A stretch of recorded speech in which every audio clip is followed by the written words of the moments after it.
All right, let's try this again. Since videos 3 and 4 wouldn't come up, we're going to redo this. Not we or I. I am gonna kind of give you my piece, and we'll go from there. So the part that got cut off from Pam was the QAnon and the storm. And forgive me for looking away because I can't flip the camera, but the girls are jumping on the trampoline as I'm doing this. So if I keep looking up, it's just to check that everybody's good. So the part that Pam was finishing up on was QAnon and calling everything that's going on the storm, and everything is in a big storm, and we keep seeing images of lightning being struck, and we, on the platform, we saw the fire coming down. All of this is coming into the storm that he's speaking of, that is right now taking place. We're fighting as much of a spiritual storm as we are a physical storm right now.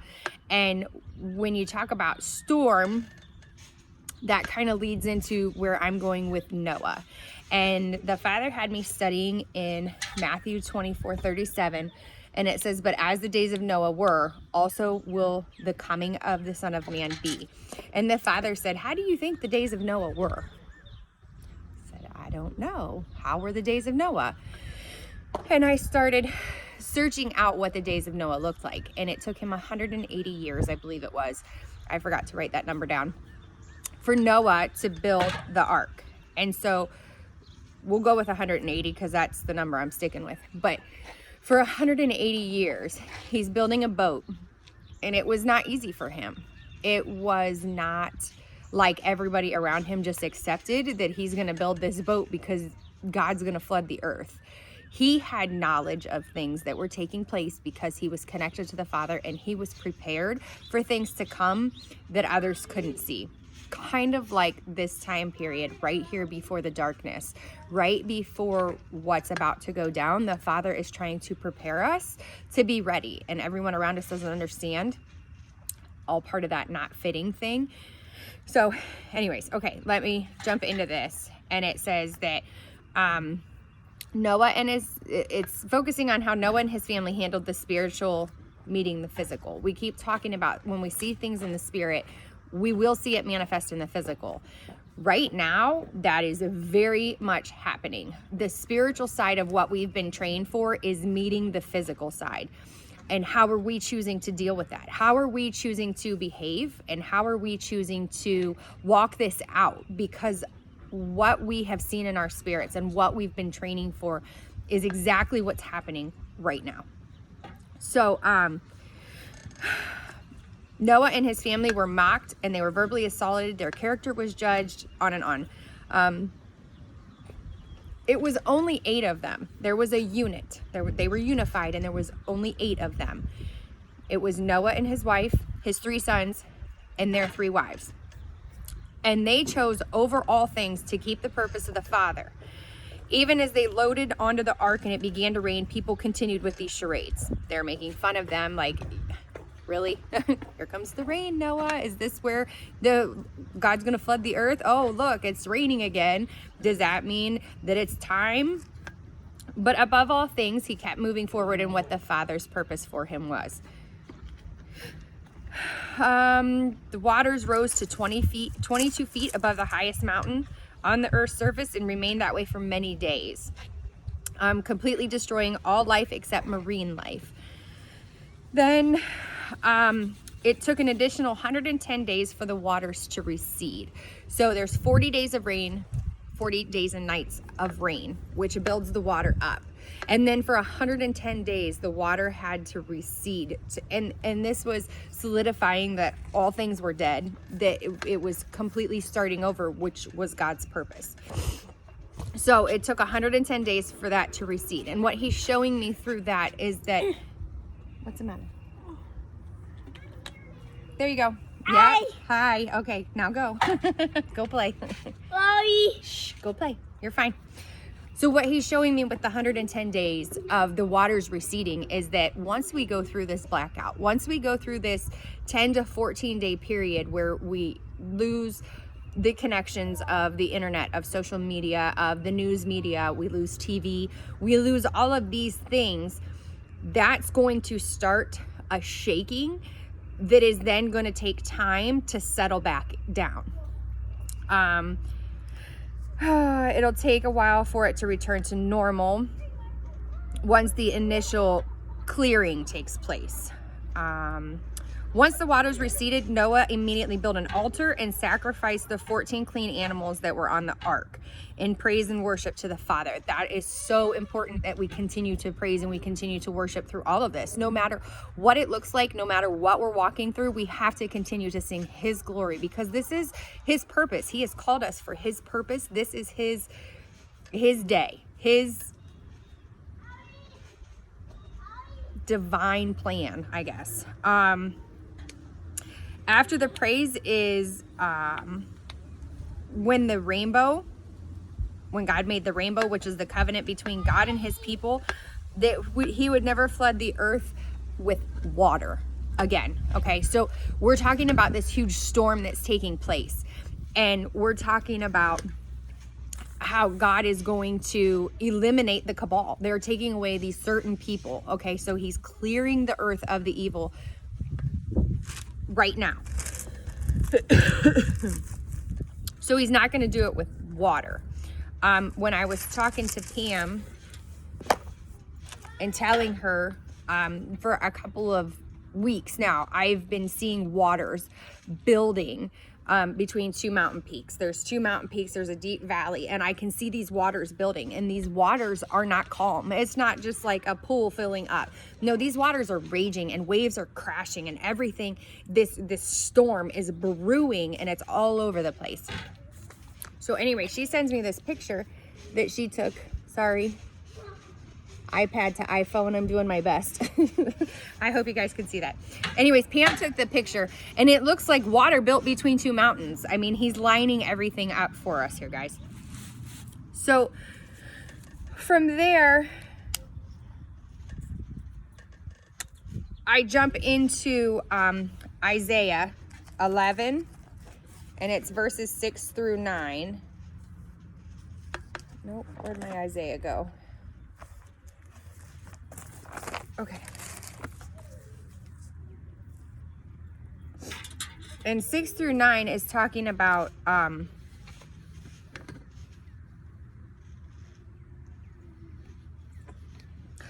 what God's trying to do in this and what His purpose is in this. And that is to bring the garden back. It's to bring everything back to kingdom harmony. And so we know that on the other side of this, it's all good. We know that on the other side of what He's doing is our promised land. It's where we've been heading. It's what we're heading into, and we have to keep a hold of that. So in the ultimate restoration of God's kingdom on earth, the original fearless order will be regained. And that's found in the... Did I not go to the right place?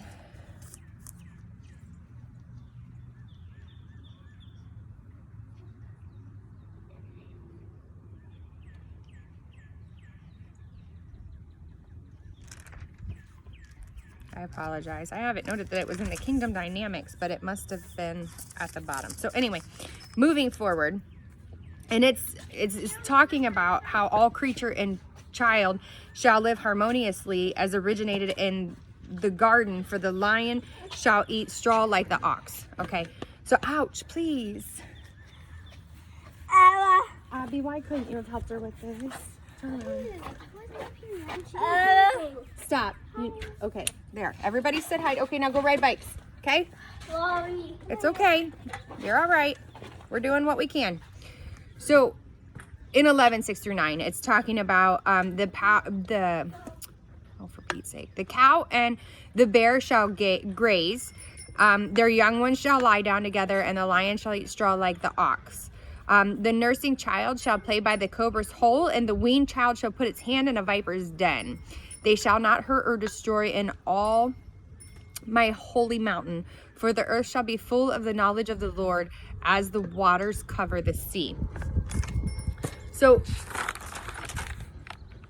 he's talking about going back to the Garden of Eden where everything is harmonious. Like everything will be peaceful. Everybody will be getting along. Fear is what caused all the animals. Fear of man is what causes all the animals to attack or to have bad reputations. It's what has made them carnivorous. It's what has made them eat each other and turn on each other. Is when the fall of man, we lost that perfect harmony. And what we have to be so careful as the group to do is to not lose our perfect harmony. He unified us for his purpose, and we have to be careful, but I'll get to that in a minute. Anyway, so from Noah, he took me to Sodom and Gomorrah. And in Sodom and Gomorrah, we're looking at Lot. And real quick, I'll run through this. I don't want to spend a whole lot of time on the actual events, but I want you to have an understanding of where we're going and what we're talking about here. So Lot met the angels that were coming to destroy Sodom and Gomorrah. And he didn't want them going into the city because he knew their purpose. He knew what they were there for. So he asked them to first come to his house, and he prepares them a feast. And in this feast, it's noted that he prepares unleavened bread. Unleavened bread is a representation of being in a rush, of being hastily, doing it quickly. There we go. So the whole meal was made in a rush since he served them unleavened bread. The practice of the city of Sodom and Gomorrah or the cities, was homosexuality. And this environment is all tied to the sons of Belial, is what it says in the notes.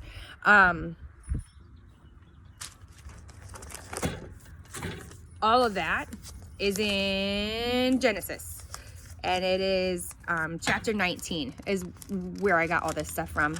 And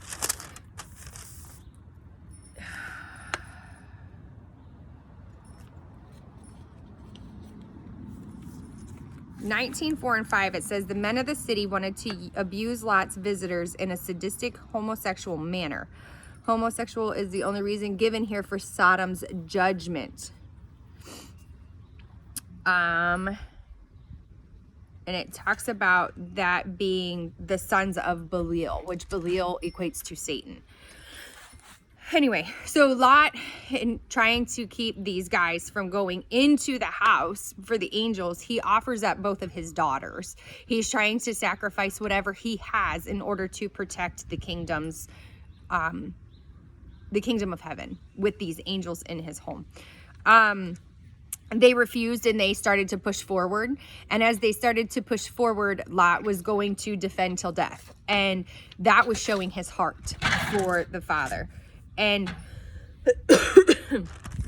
from there, the angels actually opened the door and ripped Lot backwards into the house.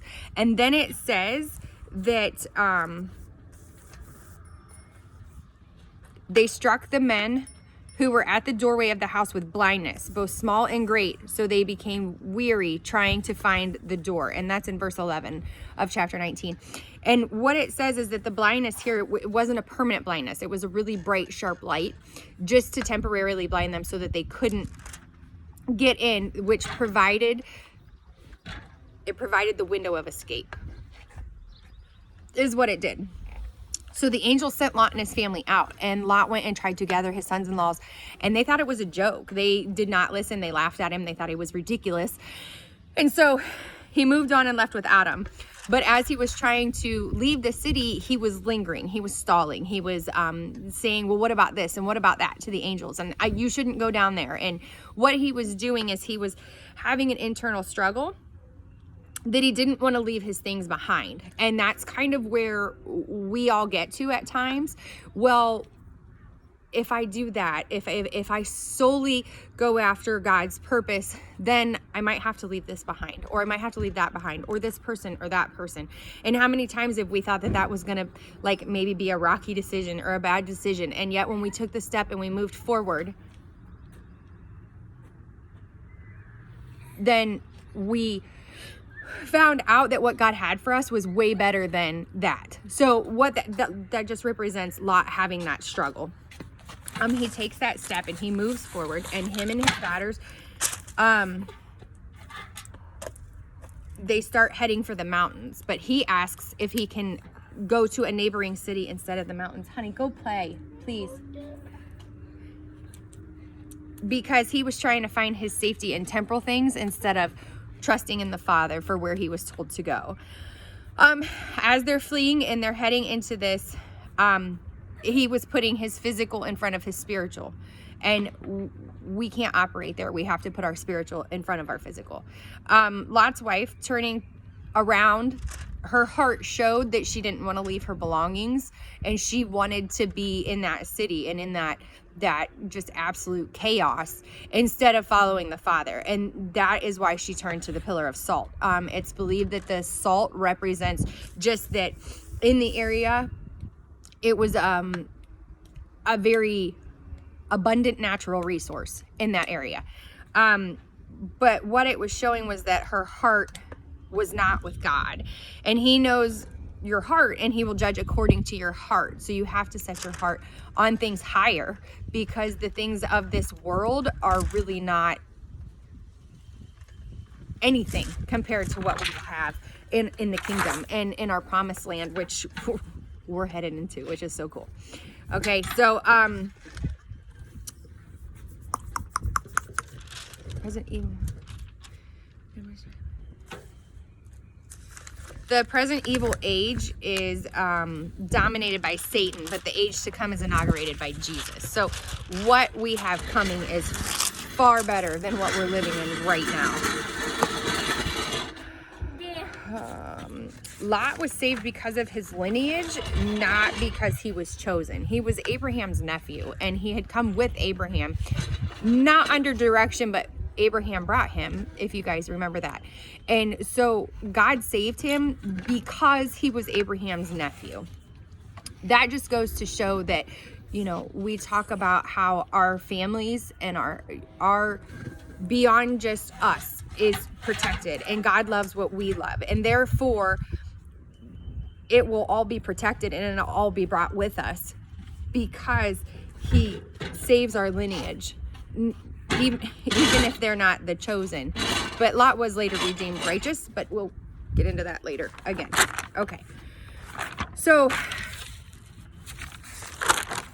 from there he sent me into 2 Peter, and in 2 Peter we start with verses 1 through 3. And because I'm on my phone, I don't have a Message Bible or a Passion Translation, but I encourage you guys to go look up these scriptures in both the Message and the Passion Translation, because the breakdown of them is I just think it says a lot more and it resonates a lot more than just the New King James, which is what I have for right now. So we'll start there. So, there were also false prophets among the people, even as there will be false teachers among you, who will secretly bring in destructive heresies, even denying the Lord who brought them, and bring on themselves swift destruction. There's a really important piece in there, and that is the heresies. I don't need this. You can take it. I'm all done with it. Thank you. Naomi, don't, please.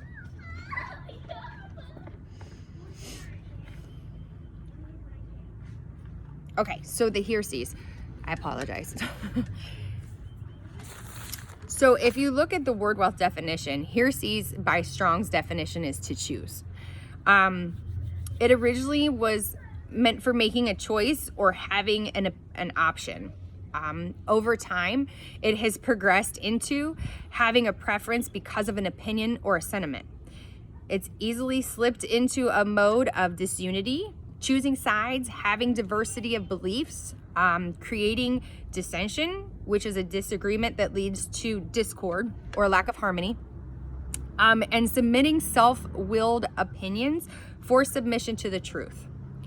Its use in the New Testament is to signify sects or people professing opinions independent from the truth. Okay, this is what we are walking in and have been walking in for the last couple of years. This is where you get into the very hard division between right and left in politics. It's where Black Lives Matters comes in. It's where I can't think of the other example I had. I apologize. But everybody's saying, no, no, no, no, ours is more important. No, no, no, no, this is what it has to be. No, no, no, no, no. Rather than having that harmony and living harmoniously, please, Naomi. Well, then put your sweater back on. Okay, hold on. I'll be right back.